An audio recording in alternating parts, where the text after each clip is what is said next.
Just 20 minutes before the verdict of the Derek Chauvin case was released last week, another black life was taken by a police officer. These stories just keep coming, and this time it was a 16-year-old girl by the name of Ma'Khia Bryant. Next time, who knows? In Ma'Khia Bryant's case, the details are still pretty hazy. I've seen this case all over my social media feed with opinions from every direction, and there's lots and lots of false information that's out there. Many people on my newsfeed were claiming that she had stabbed a girl and then was just getting ready to stab another girl before the officer had to shoot her, but she didn't. She didn't actually stab anyone. Some on the other side were claiming that the knife was actually out of her hand before the officer shot, which has now been shown to be false as well.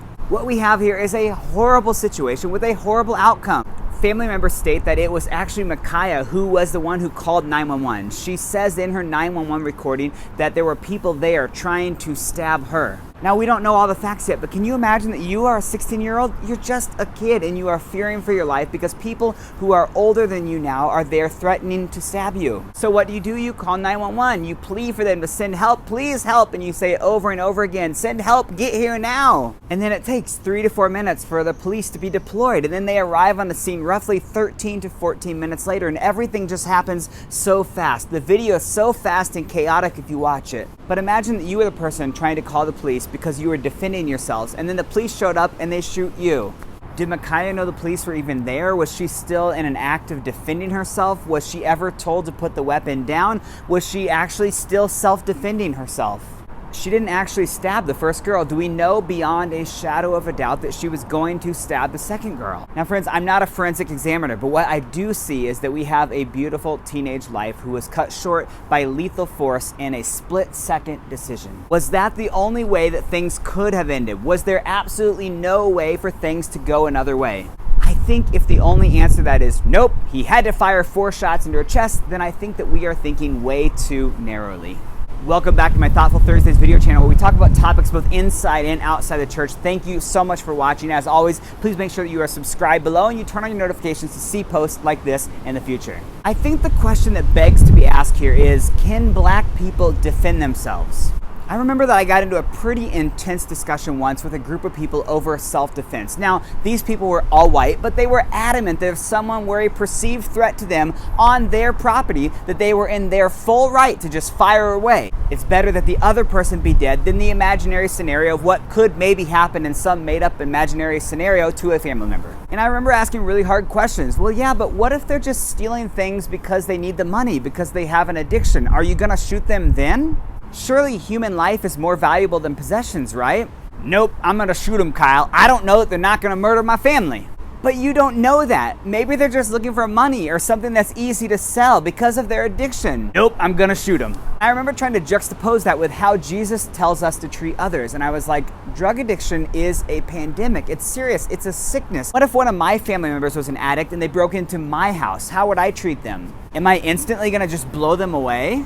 No, I would do everything humanly possible to stop the threat while maintaining their human life because I know that they are sick. And my understanding is that Jesus' words are to treat others as I would want to be treated. And if one of my kids were ever an addict, I hope to God that somebody would love them as much as I love them and spare their life. And I remember asking a question to that group of people that we're discussing. So what if it were my son Ethan that were down on his life and his luck and he was an addict? You know him. He's been in your home before. You love him. Are you gonna shoot my son Ethan? Because friends, I think that's really what Jesus is getting at here. And another person that hadn't been a part of our discussion joined in, and they said something as cold as I've ever heard anyone say that sent a chill down my spine. And I quote, "I'd fucking shoot him."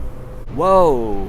What I learned that day was that personal protection and feeling like the ability to protect you and your family is more important than Jesus' words. However, what I'm really learning the longer that I'm in this is that self-defense only works if you're white. Because black people in our society are perceived as a threat, and they are way more threatening if they have a weapon. How can you tell the difference between a good person with a weapon that's defending themselves and a bad person with a weapon that's a threat? Here's the trick. I can't. I definitely can't at 2 a.m. in a dark house when I've been woken up in the middle of my sleep. I don't trust myself. I think all this can go back to Ma'Khia Bryant's case. What if she was just protecting herself? Do black people have the right to protect themselves? What if those 2 other people actually were perceived threats? Once again, we don't know yet. Just imagining. It came down to a split decision. In a blink of an eye, and a beautiful person's life was cut short. I'm not okay with that. Look, I don't know anyone who says that the life of a police officer is easy. Literally, nobody is saying that. However, we have to always be open to, was that the only way that it could have gone down? Was there possibly another option? If the police officer made a horrible decision that ended the life of a person, was there a better way? And we have to hold people in power accountable for the bad decisions that kill others, even if their job is hard, even if it was a split-second decision. Because in the heat of the moment, if you can't tell the difference between your gun and a taser, then no, I don't think you should be a police officer. Sorry, I don't. This isn't an oops, I made a horrible mistake and I murdered someone. Oh well, it happens. I'll see you next week, Bob.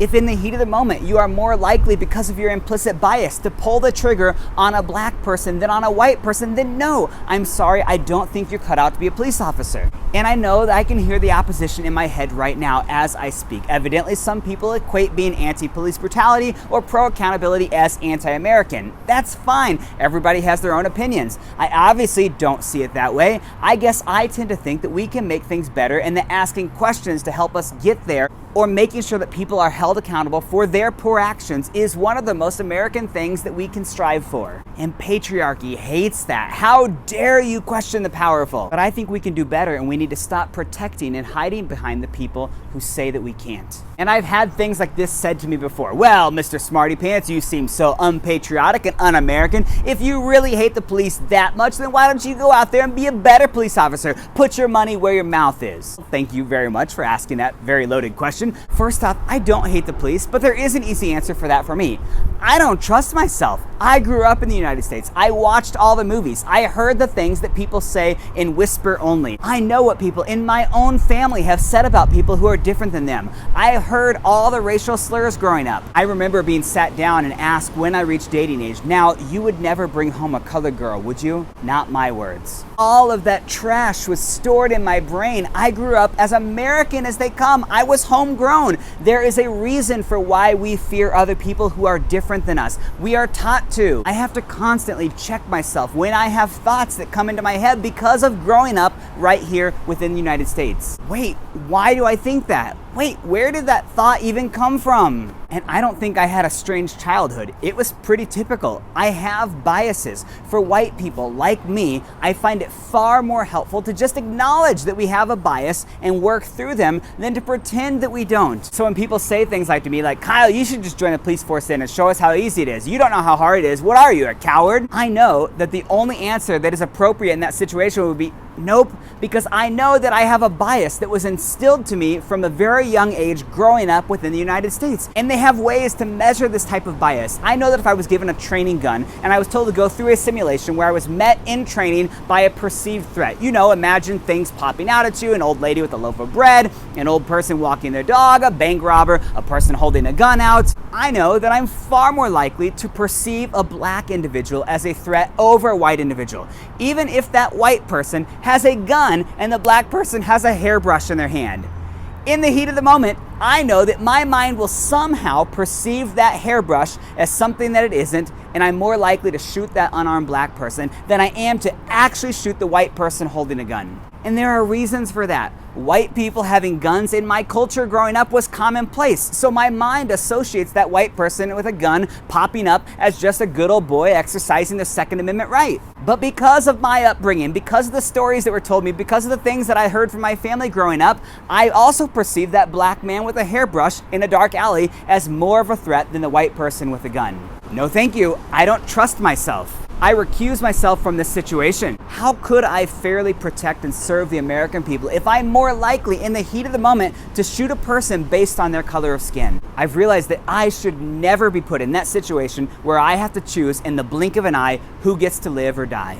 And I just wish that more people were open and honest about it. It's the people who absolutely refuse to see their bias that are truly terrifying. The people who insist that they are colorblind. No, you are not! Let's give you a gun and a training seminar, and I think you are going to realize just how much color you actually do see. And this is a really tricky one for me because I know people who are police officers. I have family members who are or who have been in the past. I have friends who are as well. I know their job is hard, absolutely. And I also know that it's really popular for people to say things like, well, it's really just a few bad apples. But if you think about it, the majority of the police are good apples. I really want to believe that. I just really want to know, where are the good apples when the body cams get shut off, when evidence is tampered with, when the bad apples do the bad things, but then they're covered up by the good apples. It makes me wonder, and I scratch my head. Good apples can't just fly under the radar on this one. They need to be heard. They need to be good apples, because it is a matter of life or death right now for my black brothers and sisters in the United States, and they don't know which apple they're gonna get when they call to have the police come.